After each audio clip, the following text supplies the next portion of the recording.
দেশৰ জনতা যুদ্ধৰ চিন্তা পহলগামত পৰ্যটকক হত্যাকাৰীসকলৰ বিৰুদ্ধে প্ৰতিশোধৰ অগণিত জ্বলিছে দেশ তাৰ মাজতে দেশৰ ধনী ব্যক্তি উদ্যোগপতি মুকেশ আম্বানী ব্যস্ত আবেগৰ ব্যৱসায়ত মুকেশ আম্বানীৰ কোম্পানী ৰিলায়েন্স ইণ্ডাষ্ট্ৰিজ আৰু আন কিছুমান কোম্পানীয়ে অপাৰেচন সিন্দুৰ নামটো ট্ৰেডমাৰ্ক ৰেজিষ্ট্ৰেচনৰ বাবে আবেদন জনাইছে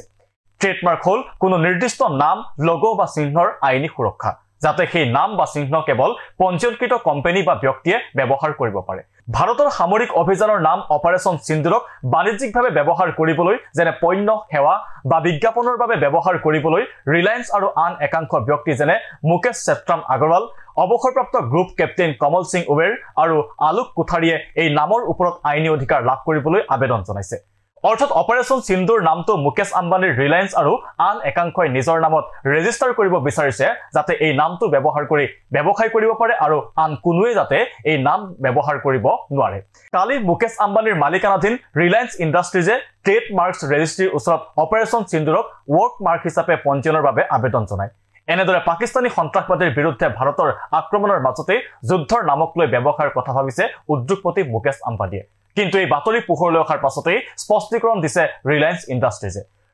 ইণ্ডাষ্ট্ৰিজে জনায় যে অপাৰেচন সিন্দুৰ শব্দটো ট্ৰেডমাৰ্ক কৰাৰ কোনো উদ্দেশ্য নাই ৰিলায়েন্স ইণ্ডাষ্ট্ৰিজৰ জিঅ' ষ্টুডিঅ' ইয়াৰ ট্ৰেডমাৰ্ক আবেদন প্ৰত্যাহাৰ কৰিছে বুলি উল্লেখ কৰিছে এয়া কোম্পানীৰ এজন কনিষ্ঠ ব্যক্তিয়ে কোম্পানীৰ অনুমোদন অবিহনে ভুলবশতঃ জমা দিয়া বুলি উল্লেখ কৰিছে ৰিলায়েন্স ইণ্ডাষ্ট্ৰিজে